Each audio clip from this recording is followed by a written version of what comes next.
Okay. Ito po ang latag sa may second floor sa slab dito sa Silviento. Ito po ay para sa ilaw. Ito po para sa switch dun sa baba para sa CR.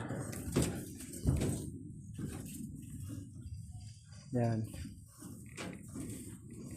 Konektado po yan siya doon. Papunta doon siya sa panel box. Doon po sa baba. Kasi nandun po sa baba yung panel box yan. Yan po yung connection ng ilaw. Yung may box na yan. Yung bilog. Doon yan. Sa pag may bilog, yan po yung ilaw. Tapos ito naman yung switch niya dito. Sa ilaw na to, ito yung switch niya. Yung sa baba. Kasi dito, washing area. Hindi yung pintuan eh. So yan po yung switch.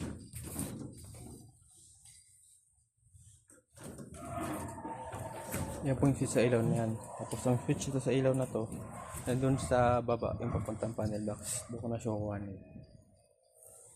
Tapos ito, yung ilaw sa yung CR, ito yung CR nila.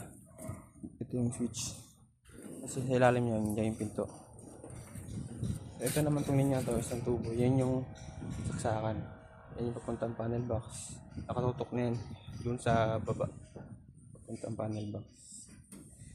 Yan. Tapos parallel na siya. Outlet. Tapos doon yung dugtong niya. Punta sa kabila. Kasi ang outlet dalawa lang. Yan. Side to side. Okay? So ayun na po yung kabuuan latag sa second floor. Slab.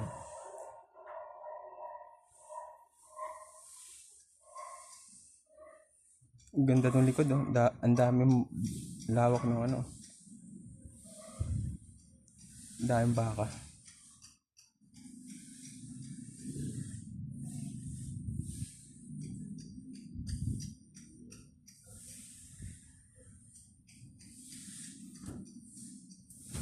So yun.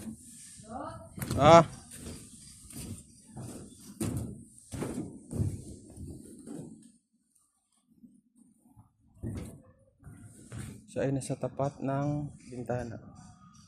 Okay.